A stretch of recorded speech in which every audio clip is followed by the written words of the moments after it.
ሰላም ጤና ይስጥልን ተመልካቾቻችን ከአንከር ሚዲያ ዝግጅት ክፍል ያክብሮ ሰላምታችን እናቀርባለን። ዜናዎችን ይዤ መጥቻለሁ። መሳይ መኮንን ነኝ።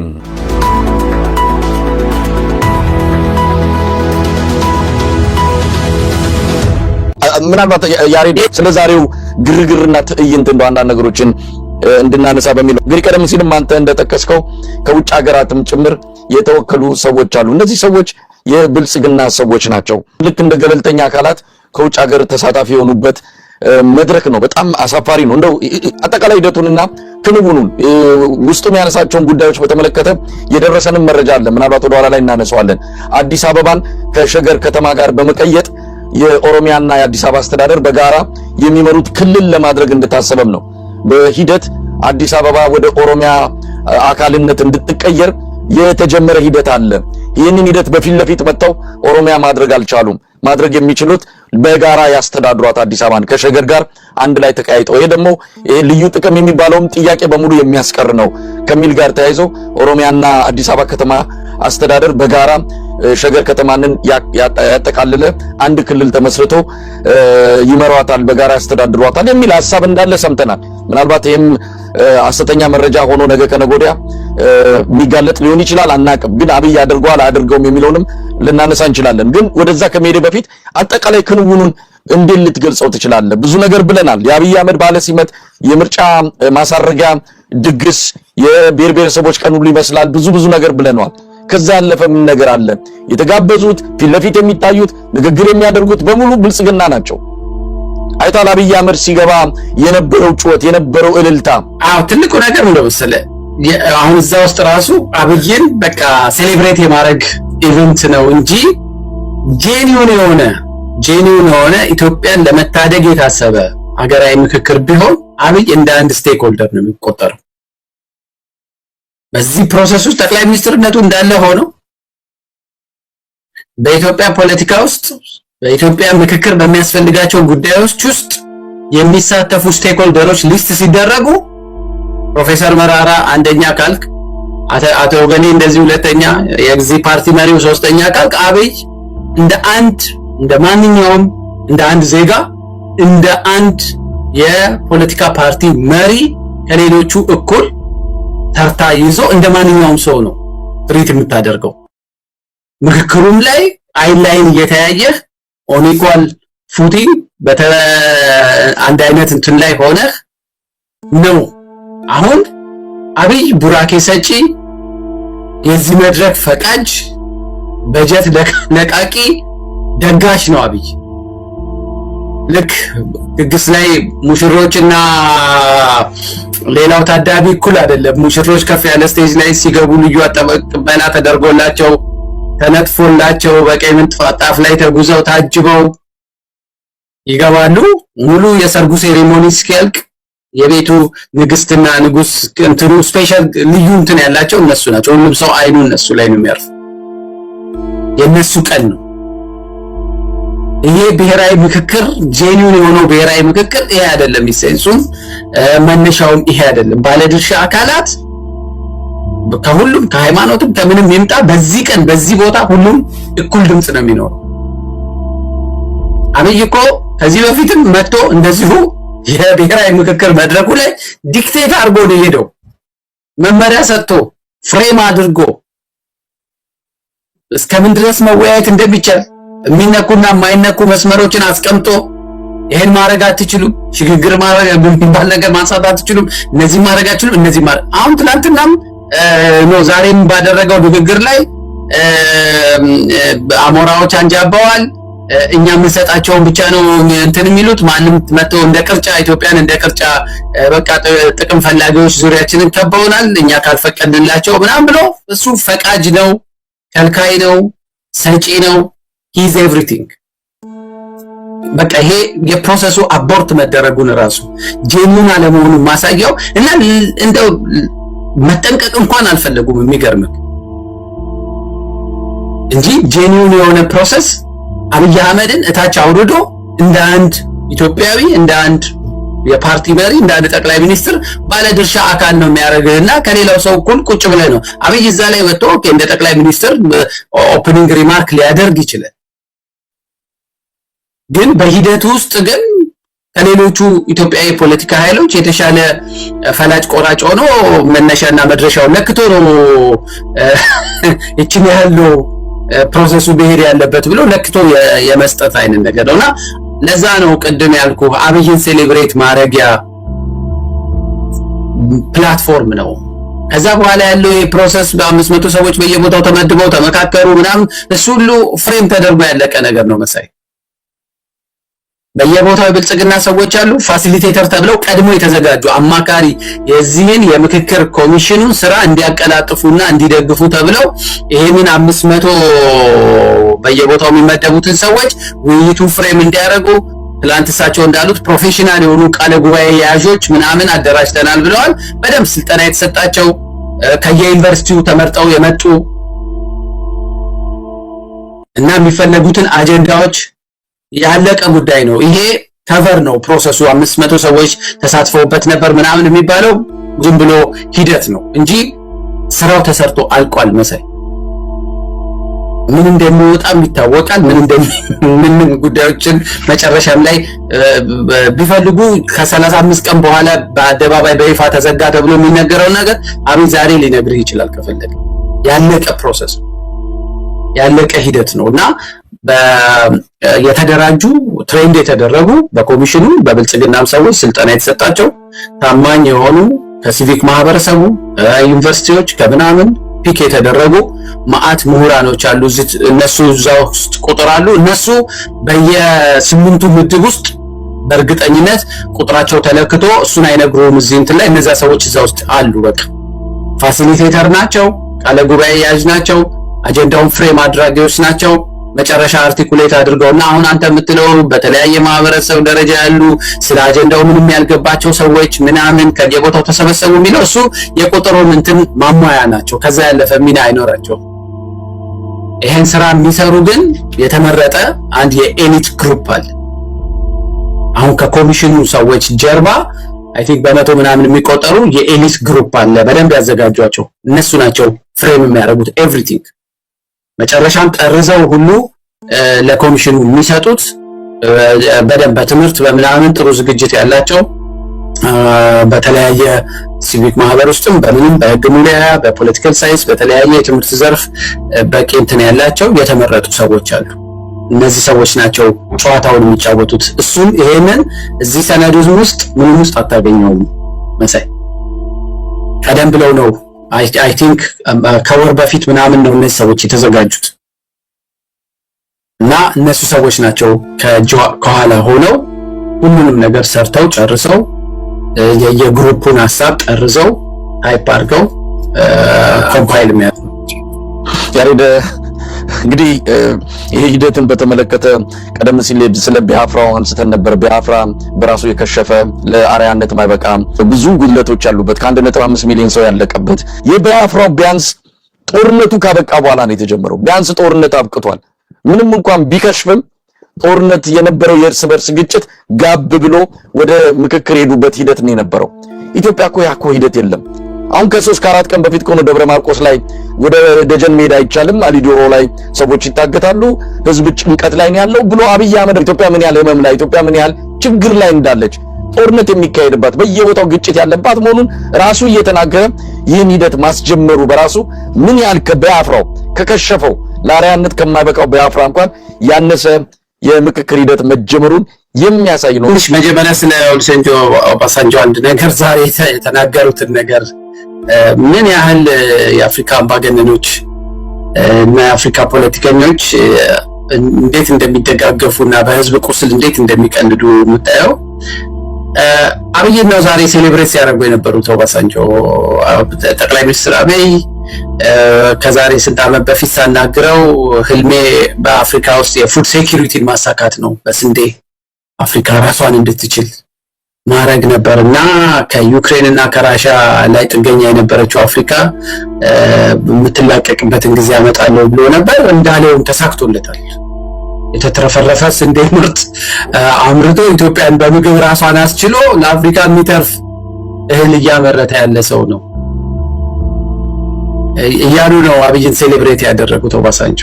እና ይሄ ከጀርባ ፒውርሊ እና ኦባሳንጆ ብዙ ጊዜ የፒስ ዲሉም ላይ ያላቸው እንትን ምን ብሎ በሲኒየር አፍሪካ ፖለቲካዊ እንትናነታቸው ብቻ ሳይሆን ኢትስ ቢዝነስ ለነሱም ጭምር አይን ያወጣ ቢዝነስ ነው እና የኢትዮጵያን ሚራብ ህዝብ ነፋው እና ዩኤንኤችሲአር ኢትዮጵያ ውስጥ ያለውን ሰፈሪንግ እንኳን በቅጡ እንዳይገልጹ መረጃ በሚከለከልበትና ብዙ ህዝብ በችግር በሚሰቃይበት ሀገር አብይ አህመድ የተሳካ የሆነ የልማት ስኬት እንዳመጣ አርገው ነው ኦባሳንጆ ይገልጹት የነበረው። ስለዚህ ይሄ ዝም ብሎ እንትን አይደለም፣ ግርግሩ በደንብ አብይ ሻምፒዮን አድርጎ ለማውጣት የተፈለገበት ሂደት ነው የሚያሳየው።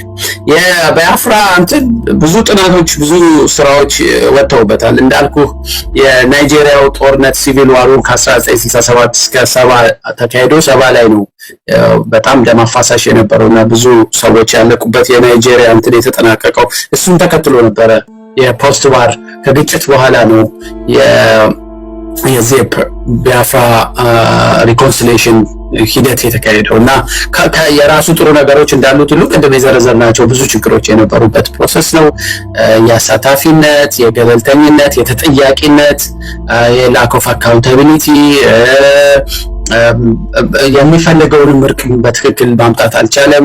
በዛ ምክንያት ደግሞ ስቲል ናይጄሪያ በተወሰኑ የናይጄሪያ አካባቢዎች በሪሶርስ ላይ መነሻ ያደረጉ ምንም ያሉ አንዳንዱ ድንበር ተሻጋሪ የሆኑ ሁሉ ግጭቶችም አሉ። አክራሪ የሆነ ቡድንም ጭምር ከአገዛዝ ስርዓቱ ጋር እንትን የሚያደርግበት በጣም በኮራፕሽንም እና አፍሪካ ውስጥ ፌልት አድርጋለች ተብላ በስጋት የምትታይ ሀገር ነች፣ ችግር ውስጥ ያለች ሀገር ነች እና እሱን ነው ግን ይሄ ኢትዮጵያ ውስጥ እየተካሄደ ያለው ምክክር ተመልከት። እንግዲህ በዚህ 4 ዓመት ውስጥ እኮ ይሄ ምክክር እየተካሄደ ባለበት ጊዜ ውስጥ ነው የትግራይ ጦርነት የሚያክል ግጭት ሀገሪቷ ውስጥ ተከስቶ ከግማሽ ሚሊዮን በላይ ህዝብ ያለቀው። እንደውም አንዱ የምክክር ኮሚሽን ዶክተር ዮናስ ይመስለኛል የጦርነት ወቅት ኢትዮጵያ ቴሌቪዥን የምክክር ኮሚሽን ነው ኢትዮጵያ ቴሌቪዥን ላይ ተጋብዘው ቁጭ ብሎ እንደ ወጣቶች ተነሱ ዝመቱ በቃ መታገል ማድረግ አለብን ህወሓትን ማጥፋት አለብን እያለ የምክክር ኮሚሽን ሆኖ ኢቲቪ ላይ ቁጭ ብሎ ጦርነት ይቀሰቅስ የነበረ ኮሚሽነር እና እነዚህን ሰዎች ይዘህ አገር ልታድን አትችልም።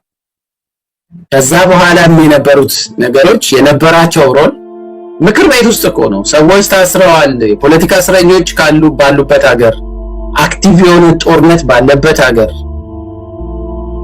ይሄን ጦርነት ለማስቆም ካልተቻለ ይሄ ምክክር መካሄዱ ፋይዳ የለውም ብለው የምክር ቤት አባላት ደጋግሞ ሲናገሩ ታስታውሳለህ። አንዷ የኮሚሽኑ አመራር አባል እኛ አክቲቪስቶች አይደለንም ይሁን አክቲቪስትነት ምን እንደሆነ እዛ ላይ ለምን እና መንግስትን ጄኒውን የሆነ ምክክር የሁሉንም አካላት ጥያቄ እንድንሰበስብ እነዚህ ሁኔታዎች ምህዳሩ ይስተካከል ይረጋጋ ብሎ መጠየቅን የአክቲቪስትነት ጥያቄ አድርጋ አንዷ ኮሚሽነር ጥያቄ ያነሱባትን የምክር ቤት አባል ለማሸማቀቅ ስትሞክር አይተሃልና በብዙ መንገድ ይሄ ኮሚሽን በጣም ሰዎቹ ቅድም እንዳልኩት ከቆላ ደጋ ቢወርዱ መልፋታቸው ቢነገርም ግን በብዙ መንገድ የአገዛዝ ስርዓቱ ጉዳይ ለማስፈጸም ታጥቀው ሲሰሩ የነበሩ ሰዎች ናቸው። ስለዚህ የዛሬም የምታየው ትርምስና ግርግር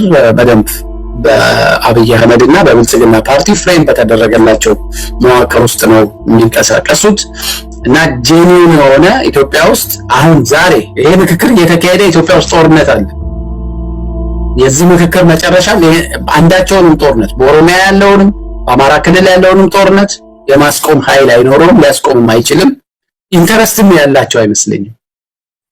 ይሄ ምክክር ሊጀመር ከ3 ከ4 ቀን በፊት ነው አብይ ደብረ ማርቆስ ላይ ሽፍቶች ምናምኖች ይሻለ ይሳደብ የነበረው። ስለዚህ ጄኒውን የሆነ አገር ሰላም እንድትሆን እንድትረጋጋ የመፈለግ ኢንተረስት እንኳን ያለው ሰው መሆኑን ትጠራጠራለህ።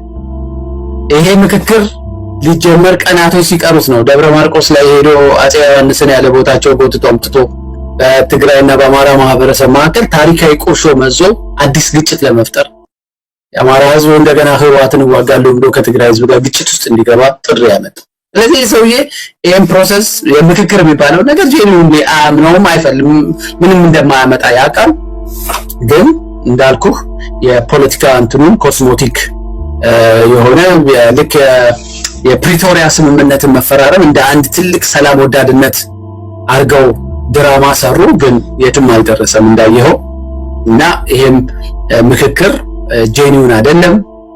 እውነተኛና ጥያቄ ያላቸውን የሀገሪቷን የማህበረሰብ ክፍሎች ክሪቲካል የሆነ ምልከታ ያላቸውን ክሪቲካል የሆነ ትችት በአገዛዝ ስርዓቱ ላይ የሚያቀርቡ አካላትን እና ደግሞ ለግጭት ምክንያት የሆኑ ኃይሎችንም ያሳተፈ አይደለም።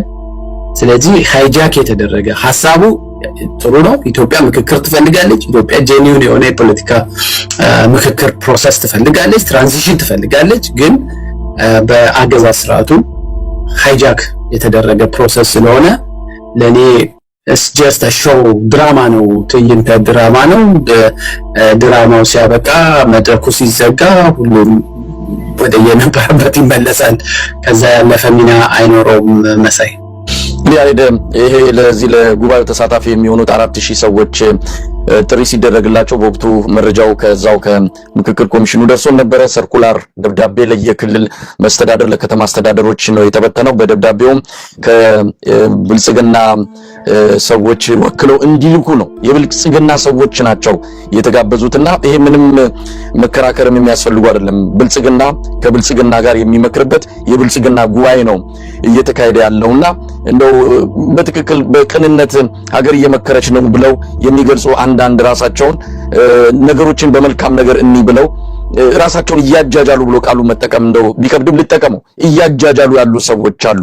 እንደነዚህ አይነት ሰዎች አድርባይነት የሚያጠቃቸው ካልሆኑ በስተቀር የሂደቱ ቀጥተኛ ቀናተኛ ለኢትዮጵያ የሚጠቅም እንዳልሆነ ካፈጣጠሩ ጀምሮ ብዙዎች የሚናገሩትና የሚገልጹት ያው በሂደትም ያየነው ጉዳይ ነው። ግን በዚህ መድረክ ላይ ምን አጀንዳ ተነስቶ ምን ውጤት ይገኛል? እንደው ያው ቀደም ሲል ብለናል። አጀንዳው በአብይ አህመድ ፍሬም የተደረገ በአብይ አህመድ የተዘጋጀ ነው 8 ተብሎ ከዚህ በፊት አብይ አህመድ የሚፈልጋቸውን በዚህ በምክክር ኮሚሽኑ ሊያስኬዳቸውና ሊያስፈጽም የሚፈልጋቸውን ጉዳዮች ነው ቀርጾ በምክክር ኮሚሽኑ ስም ያመጣው። እውነት እነዚህ አጀንዳዎች ተፈጻሚ ይሆናሉ ወይስ አብይ አህመድ ከዚህ ምክክር ጀርባ የሆነ ነገር ለመፈጸም ያቀደው ነገር አለ? በዚህ ሂደት ውስጥ ምን ልናይ እንችላለን ለሚቀጥሉት 3 ሳምንትና 4 ሳምንታት? መጀመሪያ ይሄ የተሳታፊዎቹ ጉዳይ ምንም ጥያቄ የለውም። ሀገር ቤት ሙሉ በሙሉ ከቀበሌ ከምናምን ያሉ በብልጽግና መዋቅር ውስጥ ያሉ ካድሬዎች 90% የሚሆነውን መቀመጫ አትሊስት ይወስዳሉ። ምንም እዛ ላይ ምንም ጥርጥር የለኝም። ያለውን መረጃ እሱ ነው የሚያሳየው። አንድ በየቦታው ያደራጇቸው ማህበራት ምናምን አሉ፣ ተለጣፊ ወይም የአገዛዝ ስርዓቱን ፍላጎት ብቻ የሚያስጠብቁ ሶ ኮልድ ሲቪክ ማህበር ወይም ኤንጂኦ ነው። ግን ድራማ የሚሰሩ ከደህንነት ቢሮዎች ጋር ከመንግስት ተቋማት ጋር ተጣምረው የሚሰሩ በሲቪክ ማህበር ስም የተዋቀሩ የተለያዩ አካላቶች አሉ። እነሱ ሁሉ የዚህ ድራማ አዳማቂዎች ናቸው። አንፎርቹኔትሊ አንዳንድ እንደው ጄኑዊንሊ በሰብአዊ መብት ጉዳይ ላይ ይሰራሉ የምትላቸው አንዳንድ ተቋማትም አንዳንዴ ከማንዴታቸው ሁሉ ወጥተው ሰውን ለዚህ ምክክር እያስተማረ ነው ምናምን የሚሉ ነገሮችን አንዳንድ የሰብአዊ መብት ድርጅቶች ሲሰሩ አይቻለሁ።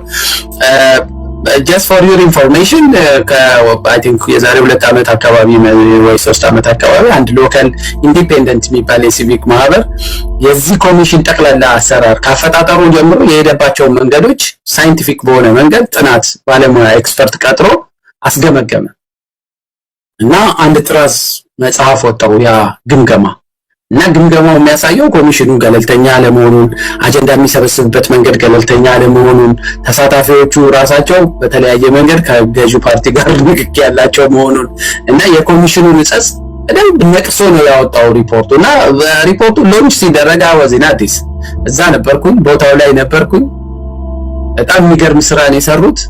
ግን ለዛ ስራቸው ሪዋርዱ የነበረው መጀመሪያ የኮሚሽኑ አስጠርቶ ዛቻ የመሰለ እንዴት እንዲህ ብላችሁ ለህዝብ ታሳጣላችሁ? እንዴት ኮሚሽኑ እንዳይታመን እንዲህ አይነት ሪሰርች ብላችሁ ታወጣላችሁ? መጀመሪያ ከኛ ጋር አትመካከሩም ወይ ብለው ነው የገሰጿቸው። ግን በዛ አላበቃም። የደህንነት ሰዎች ተመድበው ያንን ድርጅት አታክ ማድረግ ጀምረው የድርጅቱን አመራሮች በየቦታው ያቀርቡባቸው የነበረው ክስና እንትን ኮሚሽኑን ህዝብ እንዳያምነው ሆን ብላችሁ ሳይንሳዊ ምርመራ ነው ያደረጉት። ሪሰርች ነው የተካሄደው። ሳይንቲፊክ የሆኑ ሜቶዶሎጂዎችን መነሻ አድርገው ነው ሪሰርቹን ያደረጉት። ግን it was not welcome እና ጥርስ ውስጥ ገቡ። የአገዛዝ ስርዓት ውስጥ ጥርስ ውስጥ ነው የገቡት። የድርጅቱ አሁን ለቀዋል። ለጊዜው ድርጅቱ ፈንክሽን ስለሚያደርግ ለድርጅቱ ደህንነት ስል ፈርዘር እንትን ከማድረግ እቆጠባለሁ። ከየሀገሩ አሁን በዚህ ከቤልጅየም እኔ የማውቃቸው ሁለት ሰዎች ተመርጠው ሄደዋል። ሁለቱም ሰዎች ጭልጥ ያሉ አይናቸውን የጨፈኑ የገዢው ፓርቲ ደጋፊዎች ናቸው። ብልጽግና በአንድ ጀመር ማት ህዝብ ቢጨርስ እንኳን ምንም ግድ የማይሰጣቸው ከአብይ ውጪ ሌላ ነገር አይታየንም ብለው የሚያስቡ ለኔ ኢኮሊ የአብይ አምላክ የሚመስሉ ሰዎች ናቸው። ከዚህ ከቤልጅየም እንኳን ተወክለው የሄዱት ከሌሎቹም ከተለያየ አውሮፓ ሀገር እንደዚሁ በኤምባሲ ተመልምለው ኤምባሲ ጋር ጥሩ ግንኙነት ያላቸው ለብልጽግና ቀና ልቦና ያላቸው የሚባሉ ሰዎች ሊስት ተደርገው ነው ከዲያስፖራው ወክለዋል ተብለው የሄዱት። ስለዚህ እኔ ከዚህ ፕሮሰስ ምንም አልጠብቅም። አንድ አገር ሊያድን የሚችል ነገር ምንም አልጠብቅም። ግን ምንድነው ቀድሞ ፍሬም የተደረጉ አጀንዳዎች አሉ። እነዛን አጀንዳዎች የቀጣዩን የህዝብ ማወያያ ርዕስ ሆነው እንዲቀጥሉ ይሄ ደጋግሞ አብይ ስልጣን ላይ ከመምጣቱን በፊት ስልጣን ላይም ከመጣ በኋላ በሄደበት ሁሉ የሚነሳበት አንዱ ጥያቄ ህገ መንግስቱን ቀይር ነው። ሁለተኛው የክልሎችን አወቃቀር ምናምን እንደዚህ አይነት ኢሹዎችን ሆን ብለው ፒክ አድርገዋቸዋል። እነሱ ርዕሶች ላይ የሚሰራ አንድ ሌላ በቢሊየን ብር የሚበንደብለት የሀገሪቷን የቀረ ሀብት ደግሞ የሚያባክን አንድ ሌላ መድረክ ይከፈታል። አሁን ለጊዜው ፍሪዝ አድርጎ ሆልድ ያደረጉት የሽግግር ፍትህ ሂደት አለ። ስለዚህ የህገ መንግስት አርቃቂና የመንግስትን አወቃቀር የሚወስን ብለው አንድ የሆነ ኮሚቴ ይፈጥራሉ።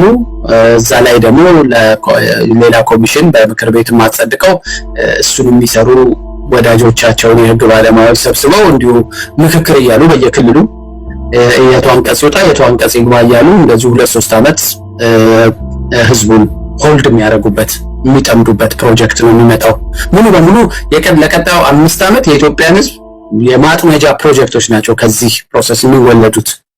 ሌላው የእርቅና የተጠያቂነት የትራንዚሽናል ጀስቲስ ጉዳይ ላይ ደግሞ የሚሰራ አንድ ኮሚሽን ነገር አድርገው አሁን ፍሪዝ አድርገው ያስቀመጡትን ፖሊሲውን አጽድቀዋል። አንድ ኮሚቴ ደግሞ ያዋቀሩና ለደረሰባችሁ በደል ሁሉ ለምኑ በጦርነቱ በምኑ ከዛ በፊትም ለተፈጸሙ በደሎች ሁሉ መረጃም ሴንትራላይዝ ተደርጎ ወደኛ ቋት ውስጥ ነው የሚገባው።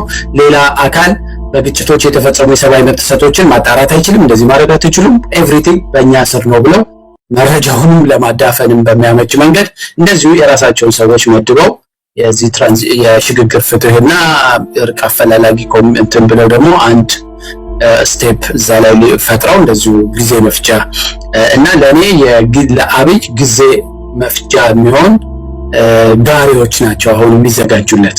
ከዛ ከ5 ዓመት በኋላ የመንግስት መዋቅር ተስተካከለ ምናምን የሚሉ ነገሮች ሊያመጡ ይችላሉ። ግን አንዳቸውም ጥያቄዎች በዛ አጀንዳ ውስጥ የሚነሱትን ጥያቄዎች በቀጣዮቹ ጥቂት ዓመታት ውስጥ ኢትዮጵያ ውስጥ መልስ ያገኛሉ ብሎ የሚጠብቅ ሰው ካለ የዋህ ሰው ነው መሰለኝ። ያሬድ እንግዲህ ይሄ ሂደት ለሚቀጥሉ 3 ሳምንታት ወይም 1 ወር የኢትዮጵያ ህዝብ በእነዚህ ጉዳዮች ላይ እንዲጠመር ተፈልጓል። ዋናም የተፈለገው የኢትዮጵያን ህዝብ ከዋና አንገብጋቢ ጉዳዮች ማናጠብ ነው። የኢትዮጵያ ህዝብ ብዙ ችግሮች አሉበት። መሶቡ ያሳስበዋል፣ ጓዳው ያሳስበዋል፣ ሁሉ ነገሩ የሚያሳስበው ነው። ይሄንን ነገር እንዲዘነጋና በእነዚህ ጉዳዮች ላይ አእምሮ እንዲጠመድ እንዲደነዘዘ ማደንዘዣ ተደርጎ የታሰበ ተልዕኮ ወይም ፕሮጀክት ነው።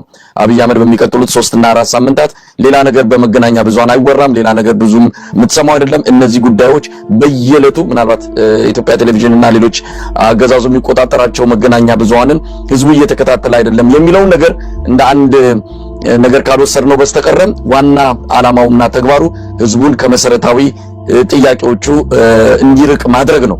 ህዝቡ አንድ አይነት የሆነ መናበብ እንዳይኖረው በኑሮ ሁኔታ አሁን የሰላሙ ጉዳይና የዳቦ ጉዳይ አብዛኛውን የኢትዮጵያ ህዝብ የጋራ ጥያቄ እንዲያነሳ የሚያደርጉ ናቸው። እነዚህን ሁሉ እንዳያስብ በብልጭልጭ ነገሮችና በግርግር ይህንን ወቅት ለማለፍ አብይ አህመድ የቀየሰው ዘዴ እንደሆነ ምንም ጥርጥር የለውም። እንደው ከህብረተሰቡ ምን ይጠበቃል? አንድ ተስፋ እንዲቆርጥ ነው የተፈለገው።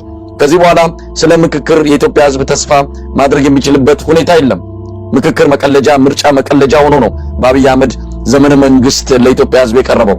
ስለዚህ ከህዝቡ ምን ይጠበቃል? ምንድነው ማሰብ ያለበት? ተጨማሪ ጊዜ ተጨማሪ የስልጣን ዘመን ለአብይ አህመድ በፈቀደ ቁጥር እንደ ሀገር እየጠፋን እንደ ሀገር እየፈረስን መሆናችንን በግልጽ የምናየው ጉዳይ ነው። ከህብረተሰቡ ምን ይጠበቃል በዚህ ጉዳይ ላይ ያሬድ? አንደኛ እኔ ሚዲያዎችን ምንም የኢትዮጵያ ህዝብ የይስሙላ የድራማ ምክክር ሳይሆን ጄኒውን የሆነ እውነተኛ ምክክር የሚፈልግ መሆኑን ህዝቡ አሁንም ይሄን ድራማ ሳይሆን እውነተኛ ከገባበት በጣም አደገኛ የሆነ አጣብቂኝ ውስጥ አገሪቷ ከገባችበት አደገኛ ሁኔታ ውስጥ የኢኮኖሚ ሪፎርም፣ የፖለቲካ ሪፎርም፣ ዘላቂ ሰላምን ሊያመጣ የሚችል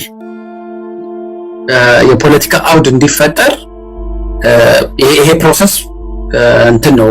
ይሄ ያለውን አግሊ ኢሜጅ ቀለም መቀባት ነው የተያያዙት።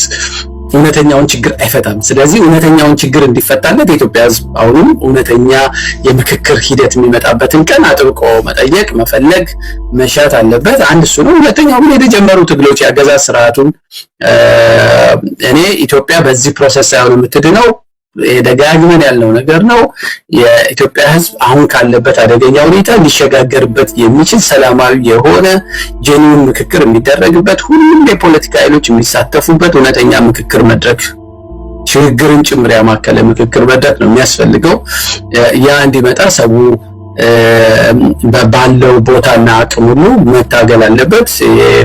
አብይ አህመድ ደራሲ ሆኖ ዋና መሪ ተዋናይ ሆኖ ሌሎች 4000 ተዋናዮችን አስከትሎ የሚተውነውን ድራማ ብሔራዊ ቲያትር ውስጥ ከሚተወን ድራማ ያለፈ በኢትዮጵያ ችግር ውስጥ የሚያመጣው ጠብ የሚያደርገው ምንም ነገር አይኖርም። ስለዚህ ሰው ተስፋ እንዳይቆርጥ ምክክር ያስፈልጋል። ጥሩ ነገር ነው። አገር የሚድነው በምክክር ነው። ግን አገር የሚድነው በጄኒውን የሆነ አሳታፊ በሆነ ምክክር እንጂ ደራሲው አንድ ጨካኝ፣ ክፉ፣ ኢሪስፖንሲብል የሆነ አምባገነን ሰው በሚጽፈው ድርሰት እና ገጸ ባህሪያቶቹን እሱ ስሎ መዳረሻውን ስሎ በቃ እንትኑ ስክሪፕት ውስጥ ልክ በደራሲው ማን እንደሚሞት ማን እንደሚያደርግ ኤቭሪቲንግ ያውቃል። ደራሲው ነው ቁጭ ብሎ እስከ መጨረሻው የሚናፍቀው እና አብይ የዚህ ፕሮሰስ ሁሉም ነገር ያውቀዋል ቁጭ ብሎ ደራሲው እሱ ስለሆነ። ስለዚህ የአብይ ድራማ እንትን የህዝቡን ቀልብ እንዳይጠልፍ በአብይ የድራማ ተውኔት የሚመስል ምክክር መድረክ ህዝቡ እንዳይታለል ፕሮሰሱን በንቃት ይከታተል። ግን ራሱን በተለይ እንዲህ ያሉ ውይይቶችን እኔ እንደውም ጋብዘው ሌሎች ኃይሎች የኢቭን ሀገሪቷ ውስጥ ያሉ የፖለቲካ ኃይሎች ጭምር የሚሳተፉባቸው ፓናሎች፣ ዲስከሽኖች እየተካሄዱ ፓራሌሊ በዚህ ወቅት ተከታታይ ውይይቶች እየተካሄዱ ህዝቡ የተሳሳቱ መረጃዎች እንዳይደርሰው እውነት እነዛ ነገሮች እውነት ፍሬ የሚያመጡለት ዛሬ ካለበት መከራ የሚታደጉት መስሎት ተስፋ አድርጎ ለነዚህ ሰዎች የማይገባቸውን እድልና ብላንክ ቼክ እንዳይሰጥ ማንቃት ማስተማር ያስፈልጋል። ሰውም ይሄን ነገር በጥንቃቄ ማየት አለበት ነው የምለው። መሳይ ያሬድ በጣም አመሰግናለሁ። እንግዲህ በእለቱ የአብይ አህመድ የምክክር ኮሚሽን መክፈቻ ፕሮግራምን አስመልክተን ያዘጋጀነው ልዩ የአንከር የመረጃ ክፍለ ጊዜ ነው። እንግዲህ ሰሞኑን